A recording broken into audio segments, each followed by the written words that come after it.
أعوذ بالله من الشيطان الرجيم. بسم الله الرحمن الرحيم. وجاء المعذرون من الأعراب ليؤذن لهم وقعد الذين كذبوا الله ورسوله سيصيب الذين كفروا منهم عذاب أليم.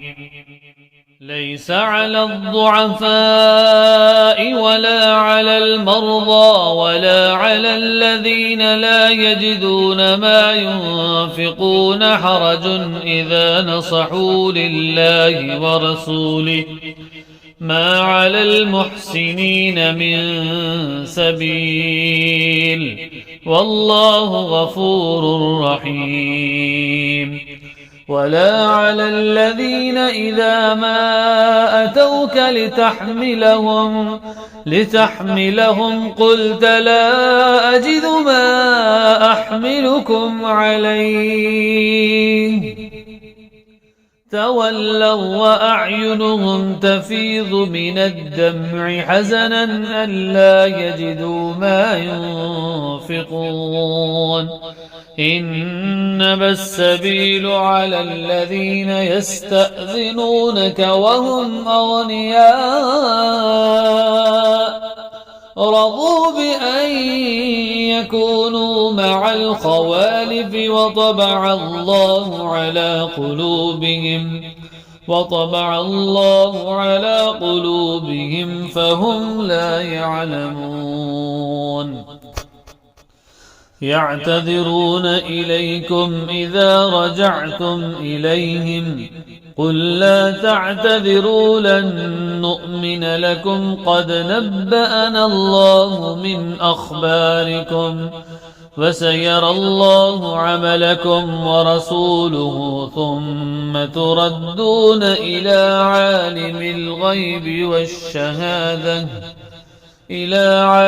الغيب والشهادة فينبئكم بما كنتم تعملون. سيحلفون بالله لكم إذا انقلبتم إليهم لتعرضوا عنهم فأعرضوا عنهم إنهم رجس ومأواهم جهنم جزاء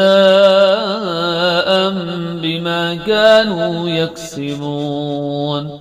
يحلفون لكم لترضوا عنهم فإن ترضوا عنهم فإن الله لا يرضى عن القوم الفاسقين.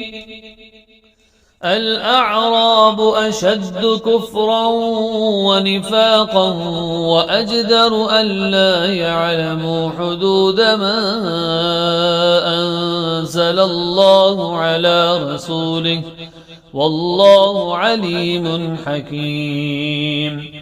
ومن الأعراب من يتخذ ما ينفق مغرما ويتربص بكم الدوائر عليهم دائرة السوء والله سميع عليم.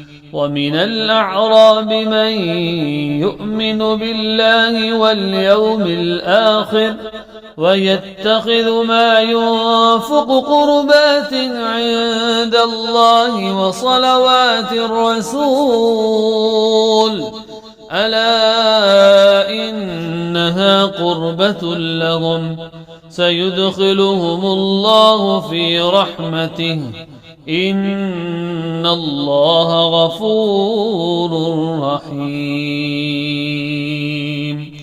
والسابقون الأولون من المهاجرين والأنصار والذين اتبعوهم بإحسان رضي الله عنهم ورضوا عنه رضي الله عنهم ورضوا عنه وأعد لهم جنات تجري تحتها الأنهار خالدين فيها أبدا ذلك الفوز العظيم. وممن حولكم من الأعراب منافقون ومن أهل المدينة مردوا على النفاق لا تعلمهم نحن نعلمهم سنعذبهم مرتين ثم يردون إلى عذاب عظيم.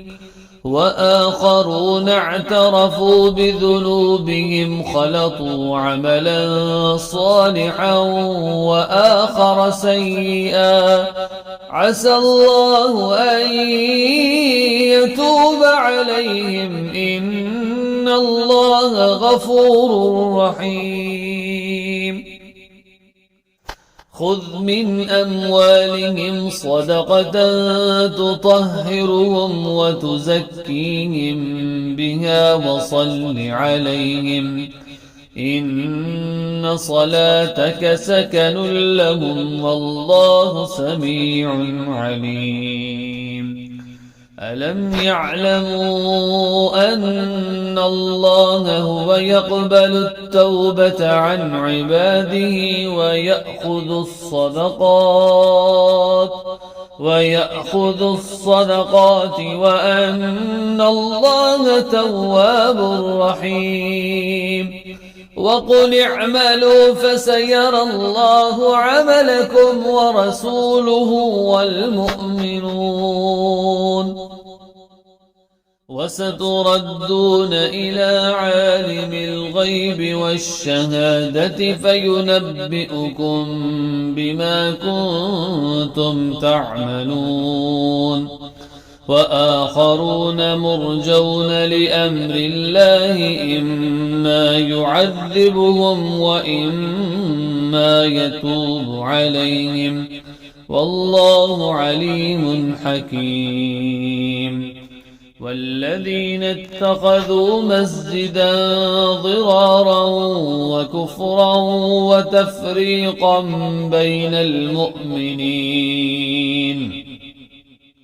بين المؤمنين وإرصادا لمن حارب الله ورسوله من قبل وليحلفن إن أردنا إلا الحسنى والله يشهد إنهم لكاذبون.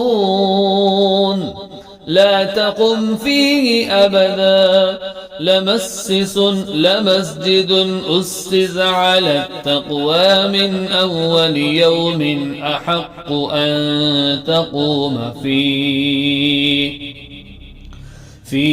رجال يحبون أن يتطهروا والله يحب المطهرين.